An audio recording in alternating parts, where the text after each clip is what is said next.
چودھری غلام حسین صاحب، جو حسن نے بات کی ہے نا کہ باقی ٹائم ہے کوئی اپنا کام شام کرے، پاکستان پیپلز پارٹی کوئی فیڈرل حکومت بھی مل ملا کے تو اگلے الیکشن کی تیاری کریں۔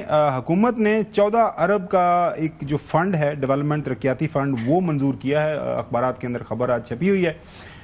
وفاقی حکومت نے آزاد کشمیر کے لیے 14 ارب روپے کا ترقیاتی فنڈ جاری کرنے کی منظوری دے دی ہے۔ یہ آپ نیچے دیکھ سکتے ہیں، پہلی سمائی کے اندر 14 ارب اور اس کے بعد دوسری سمائی میں بھی ٹوٹل کو 45 ارب کا تخمینہ لگایا گیا ہے۔ تو چوہدری صاحب، بات تو صحیح ہے، اگر انوار الحق صاحب نہیں کام کر پائے، 2 بڑے بڑے مظاہرے ہو گئے، وہاں پہ اشاعتیں بھی ہوئیں لا انفورسرز کی، کچھ معصوم شہری بھی ہلاک ہوئے، تو پھر اس کے بعد حکومت کیسے رکھی جا سکتی ہے؟ مطلب انوار الحق صاحب، غلطی تو بہت بڑی ہو گئی، مطلب اس وقت آپ نے سارے کے سارے انڈے چودھری انوار الحق کے پیچھے کھڑے، مطلب اس کی ٹوکری میں ڈال دیے۔ مطلب 53 کے ہاؤس میں سے 48 لوگوں نے ووٹ دیا تھا چودھری انوار الحق کو۔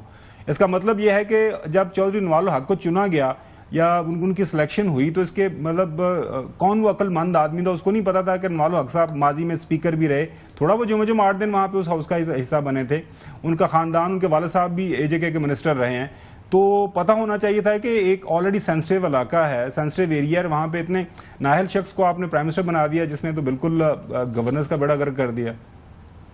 چوہدری صاحب، لیکن وہ چودھری انوار الحق صاحب کا تو ابھی بیان آیا ہے کہ میں نے وہاں جو ہے یعنی سارا جو ڈیفسٹ تھا سارا اور جو خسارہ ختم کیا ہے اور وہاں سرپلس میں لے کے آیا ہوں، اور میں اتنی پائی کا حساب رکھا ہے اور لوٹ مار کو نہیں کرنے دیا۔ وہ بھی دیکھ لیں آپ۔ نہیں، وہ تو ابھی ہم نے سنوایا ہے کہ آپ نے سرکاری وسائل سے بات سنیں خاور گمٹ صاحب، اگر سرکاری وسائل سے کسی نے جیتنا ہوتا نا الیکشن تو کوئی حکومت جاتی نہ۔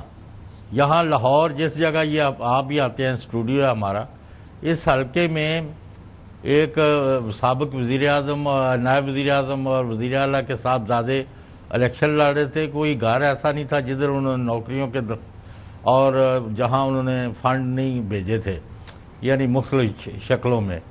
لیکن وہ جب الیکشن آیا تو لوگوں نے کوئی پرواہ نہیں کی، ان کو بری طرح شکست ہوئی۔